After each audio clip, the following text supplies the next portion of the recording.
হে বেটা, তুমি না বলছিলে তোমার পাপ্পা চাই? অনেকদিন আগে তোমার পাপা মারা গেছে, তাই আমার এই দুইজন বন্ধু, এই দুজনের ভিতর থেকে তুমি চয়েস করো তোমার পাপ্পা কাকে বানাবে।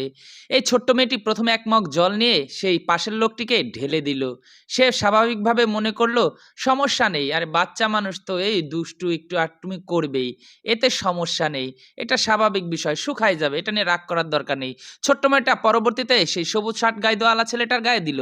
তখন সাথে সাথে সে রিয়াকশন শুরু করলো, হে বেত্তমিজ কোথাকার ফালতু ছেলে মেয়ে এগুলা, কোনো ভদ্রতা বোঝে না, দুজনকে পানি দিয়ে মেরে দিল, এগুলা কি ছেলে মেয়ে, শিট। আসলে তোমার এই বাচ্চাটা দুনিয়ার নোংরা, এ কখনো মানুষ হতে পারবে না। তখন মা তার মেয়েকে নিয়ে এক রুমে চলে গেল। বলল, মা তুমি কেন দুজনকে আসলে পানি মারলা, একটু সত্য করে বলো তো। মা তুমি না বলছিলা যে ভালো একজনকে পাপ্পা করে নাও, তাই আমি পানি মেরে দুজনকে পরীক্ষা করে নিলাম কে আমার ভালো পাপ্পা হতে পারে।